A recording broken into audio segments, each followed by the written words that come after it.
In the heart of an endless winter, where snowflakes were the size of dinner plates, the minions decided to throw the most epic event ever, the Frostbite Fandango. But this wasn't just any party. Deep within the ice caves, a mysterious invitation had been found, glowing with an eerie blue light. The minions, ever curious, decided to follow its cryptic instructions. Little did they know, this Fandango was a trap.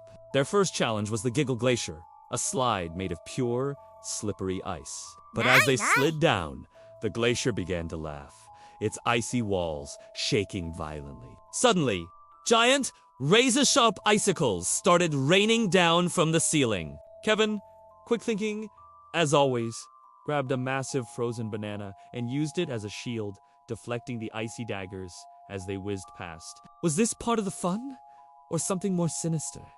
Next, they entered the Snowball Shenanigan Arena, but these weren't ordinary snowballs.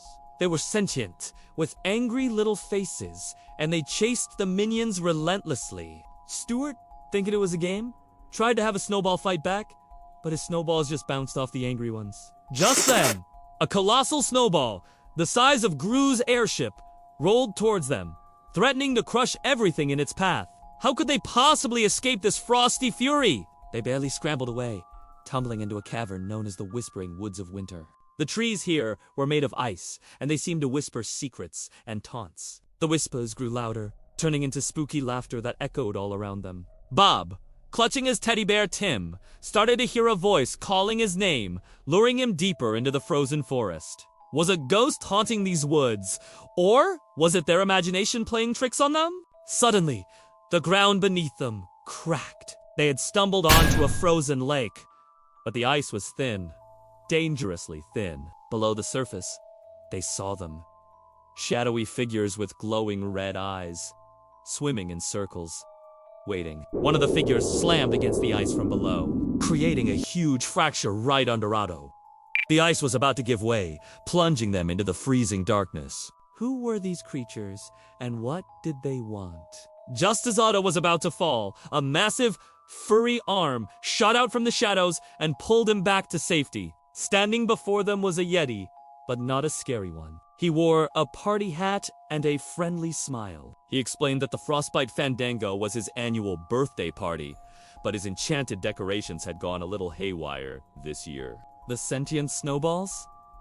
They were supposed to be playful. The whispering trees? They were supposed to sing happy birthday. The Yeti, whose name was Bartholomew, apologized for the chaos. He had been so lonely, and he just wanted to make some new friends. The minions, seeing his sad face, immediately forgave him. The red-eyed creatures in the lake, they were just his pet glowfish, and they were trying to warn them about the thin ice. The minions realized this whole scary adventure was just a big misunderstanding. So, what do you do when a Yeti's party goes wrong? You'll help him fix it? Of course! The minions sprang into action. They used their engineering skills to tame the aggressive snowballs, reprogramming them to play fetch. They taught the whispering trees how to sing silly minion carols instead of spooky whispers. The icicle-dropping glacier was turned into the galaxy's most thrilling disco slide, complete with flashing lights powered by static electricity from their overalls. The Frostbite Fandango was back on, and it was better than ever.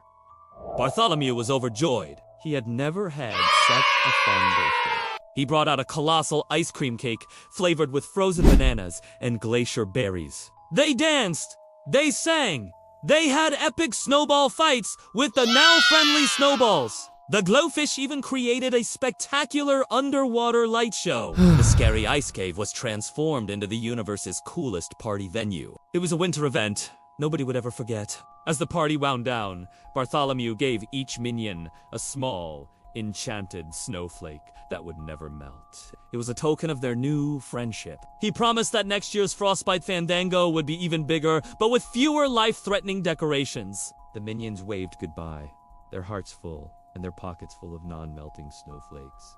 They had faced fear and turned it into fun, proving that even the scariest monsters just might need a friend. And so, they journeyed back home, sliding down the now-friendly Giggle Glacier one last time. They had a wild story to tell. Gru, and new plans for next winter. Who knew what adventures awaited them next? One thing was for sure, wherever the minions go, chaos and laughter are sure to follow. They learned that sometimes the scariest things are just misunderstood, and a little bit of kindness and a whole lot of banana can solve almost any problem. Thanks for watching, and don't forget to like and subscribe for more Minion Madness.